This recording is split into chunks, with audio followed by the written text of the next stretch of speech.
If you remember when I was talking about before, variants basically contain a basic type and then some possible modifiers like the VT array type and the VT biref type.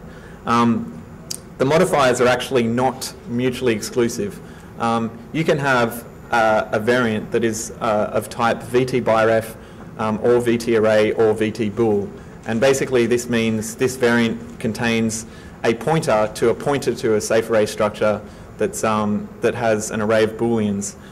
So if you don't correctly deal with these modifiers, you can very easily create a situation where you're accidentally manipulating a variant as if it's a different type of object because you've ignored one of the modifiers.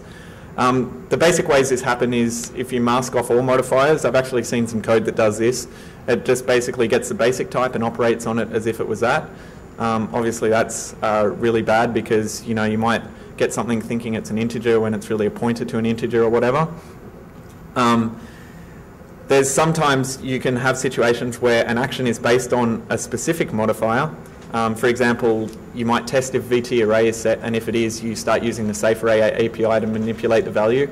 Again, that's not right because, like I said, VT biref is not mutually exclusive with VT array. So basically, if you did that, you will get a pointer to a VT array and start manipulating it as if it was an array. And the last situation is if you mask off any specific modifiers, and it's very easy to make a mistake where you end up using the data type as if it was something else. So this was an example I found in the core of IE's DOM. Basically that stuff I was talking about, the marshalling layer, has this code that most of the marshallers call to marshal all their data types. And basically they get each argument and call variant arg to cvar, this function here, and they say what type they want. And this function is responsible for checking if the variant that they received is the type that they're looking for. If it is, fine, just return the value. If not, attempt to perform a type conversion. If that type conversion fails, die, otherwise return the converted type.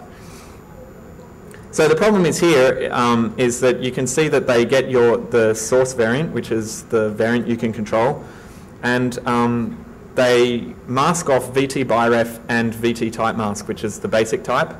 And if that's not the same as what they're expecting, well then they try and do a conversion or die. If it is what they're expecting, just go ahead and return the value. But the AND mask that they're doing in that bolded part of the code basically accidentally masks off the VT array parameter, the VT array modifier. So if you pass a variant that's like, if they're actually expecting a variant that's of type like VT dispatch, for example, which is a COM object, and you pass an array of VT dispatches, because they end off the VT array member, they compare your variant and VT dispatch and they think they're the same thing, and then they operate on this pointer to a safe array structure as if it was a COM object, and obviously that's quite bad. The last thing you can do is direct type manipulation, and this is when you set VT directly without using variant change type or something like that. This is a very generally bad idea, and because if you set the type manually and then call variant change type and it fails, very often, even if you catch the error, you're going to call an error routine that cleans up, which ends up calling variant clear, and again, that's problematic because the variant is partially uninitialized. And one of Ryan's vulnerabilities that he published in the ATL was exactly this type of problem, of which we got an example of here. This is part of the core ATL code, and basically Ryan noticed that in this particular situation, they read a variant type from the untrusted file, and you can see that they manually set VT here, and then if it's not VTB string, they try and do a change type, and of course if that, they return the error code. So if they fail, they end up calling variant clear, and what actually ended up happening was you were able to specify a B string, and it would actually try and change it to a different type, like a COM object, and basically it would confuse the types when trying to clean them up. Now, this is all very well, but you probably wondering how you actually generate all these different types of variants, since you can't directly, create them within Internet Explorer or something like that. The answer is anything that is able to interact with any of these objects gives you options for how to generate different data types. I've got a table here of basically all the data types that you can generate within VBScript and JavaScript, and the VBScript type values are in blue and JavaScript is in red. So you can see that there's quite an array of different variant data types that you can generate using these scripting languages, and you can see that VBScript allows you to create a lot more than JavaScript does. This is basically because everything in JavaScript is basically an object, and that object is an iDispatch object, which is a COM object similar to an ActiveX control, really. But in VBScript, everything's represented as variants natively, so you can generate quite a few different types of variants, and you can even do the more interesting ones down the bottom, such as generate arrays of variants, birefs of variants, and even an array, a biref array of VT variants. So this is some examples of how you would actually generate those, given the information on that table.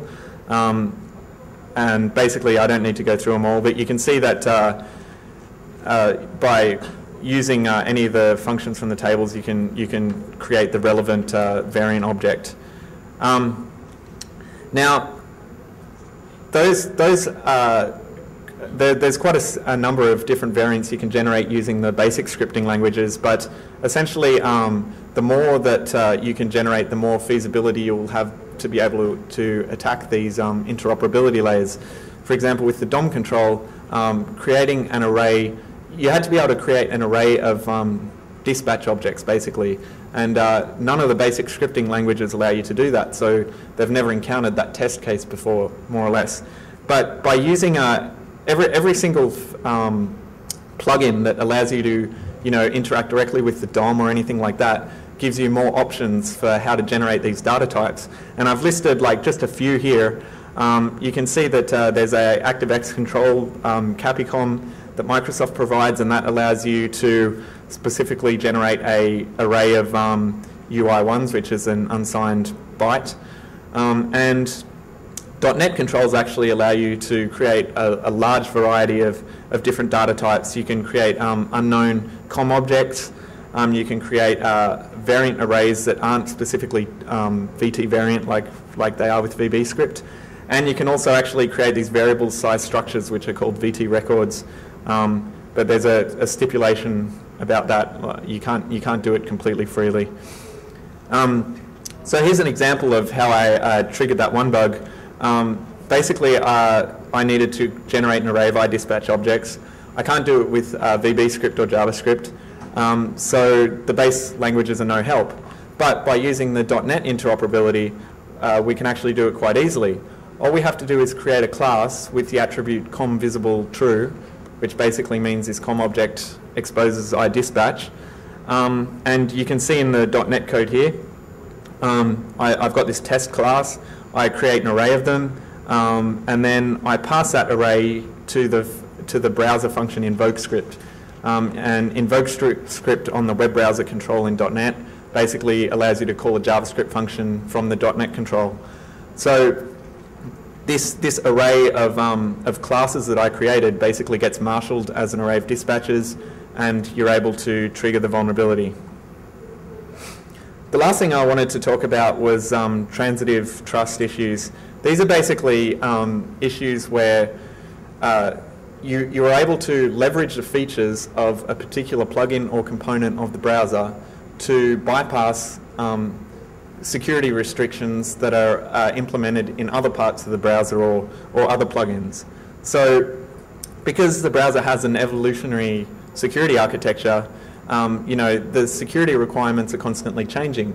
And if you add a new security feature into IE, something that was fairly harmless in something like Flash before might suddenly become useful. So basically, this trust model gets